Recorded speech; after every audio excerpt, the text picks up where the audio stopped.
questions, whether it's about your ED, how our treatment works, or even about the cost.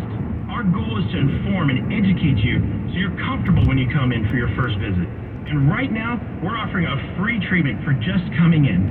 That's right, you can try this treatment at no cost to make sure it's right for you. So if you're tired of frustrating nights, you're ready to get off Viagra and put an end to your ED or Peyronie's disease, then give West Coast Men's Health a call today.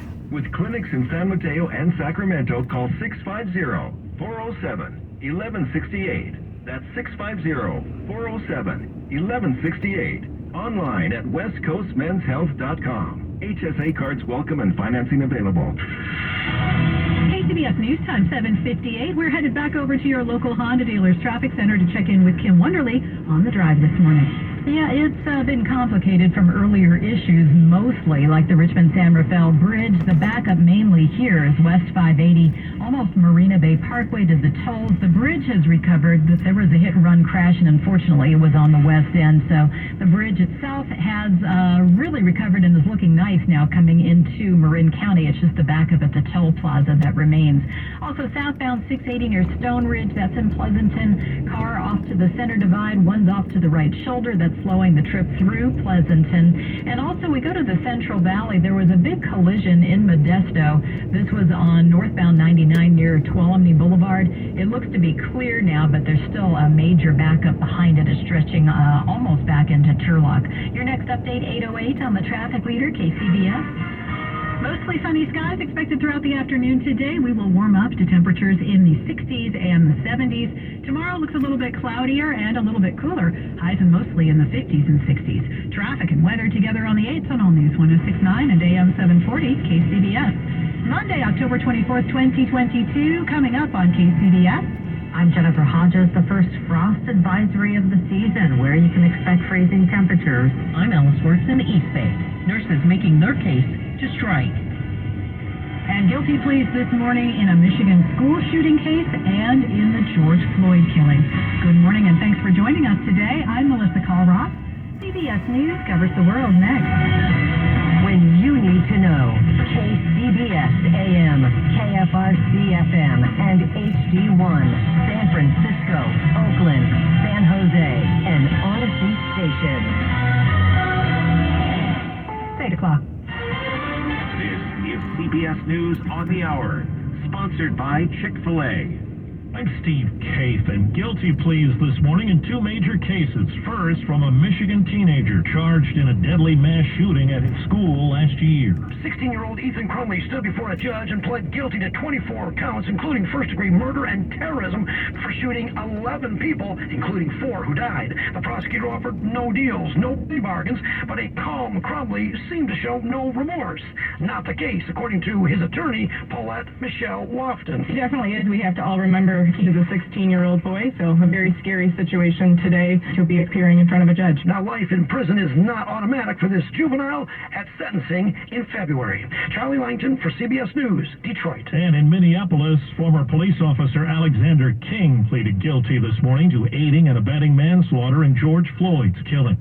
Overseas, a son of immigrants will be Britain's next prime minister. Conservative Party lawmakers, hearts and fists pounding, about to hear that their favorite's only challenger had dropped out at the last minute. Rishi Sunak is therefore elected as leader of the Conservative Party. Once King Charles has his seal of approval, former Finance Minister Sunak will become Britain's first ethnic South Asian prime minister, the UK's third prime minister since early September. Now all he has to do is restore economic confidence and restore voter confidence in his deeply divided party. Vicky Barker, CBS News, London. The nation's report card just out today showing a sharp drop in math scores in nearly every state. Reading scores fell in half the states. Raymond Hart is executive director of the Council of Great City Schools. Clearly, the pandemic had an impact on learning outcomes for all of our students, not just some. All of our states, all of our districts, all of our demographic groups. 15 days till Election Day, and CBS's Nancy Cordes tells us early voting indicates interest should be high. In 34 states in the District of Columbia, people are already voting. So far, 7.5 million people at least have voted either in person or by mail, and in some states, they are already surpassing records that were set during the presidential election of 2020. Ukraine and the U.S. deny Russian Defense Ministry claims that Kyiv is planning to deploy a dirty bomb in the war. Former CIA interim director and CBS News contributor Michael Morell. Shake the West's resolve with regard to supporting Ukraine. So when they claim the Ukrainians are going to use a dirty bomb, what they're really saying to us is we might use a dirty bomb, and that's designed to shake that resolve that I talked about. Wall Street right now, the Dow is up 300 points. This is CBS News. Brought to you by Chick-fil-A. Order a grilled spicy deluxe sandwich on the Chick-fil-A app today. It's spicy and full of flavor. Available for a limited time. It's 8:03 at the Bay Area's news station KCBS. Whole lot of sunshine expected this afternoon with mild temperatures. Good morning, I'm Melissa Colross, and here is what's happening. About 1,800 nurses at the Alta Bates Summit Medical Center in Oakland and Berkeley are on the picket lines this morning, planning to strike for 5 days. We get that story from KCBS's Alice Wirtz. According to the Nurses Union, the strike is about ongoing patient care issues, staff safety, and unusually high turnover rates.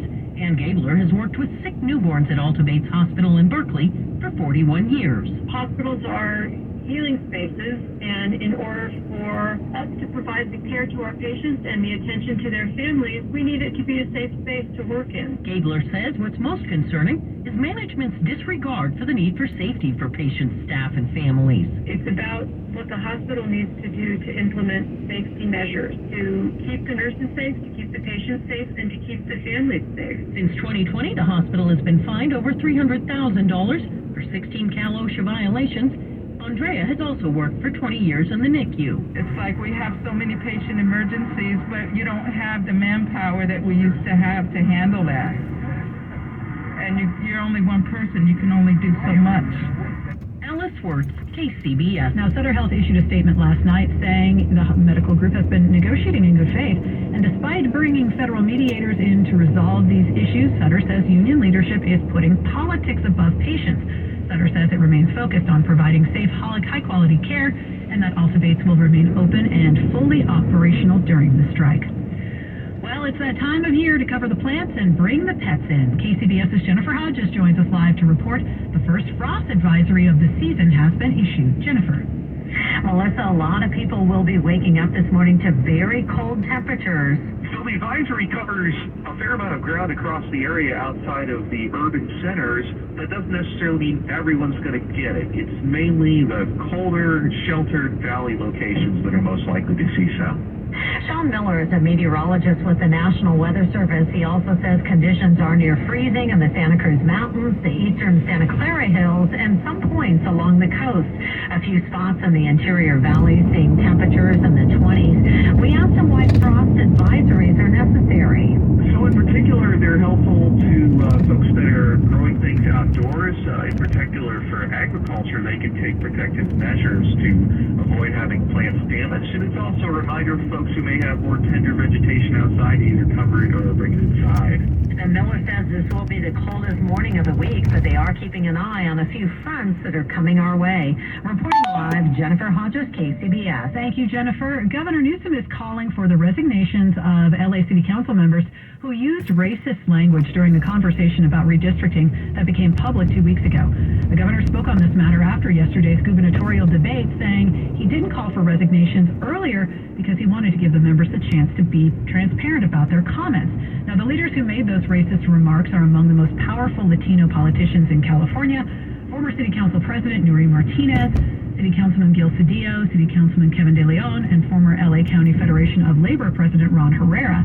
After the tape was released, Herrera stepped down and Martinez resigned. Well, Concord police are investigating a shooting last night that injured 2 people. Officials say the victims were shot at a home on Haller Court near Virginia Lane at about 10 p.m. They were rushed to John Muir Hospital, but their conditions aren't known at this time. Now, the shooter reportedly sped away, and numerous police vehicles gave chase along Monument Boulevard, but there are no reports that any suspect has been caught.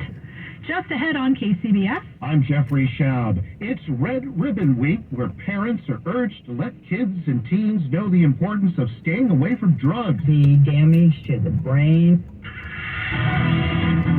KCBS traffic and weather time. Let's hit those roads first with Kim Wonderly. She is in your local Honda dealer's traffic center.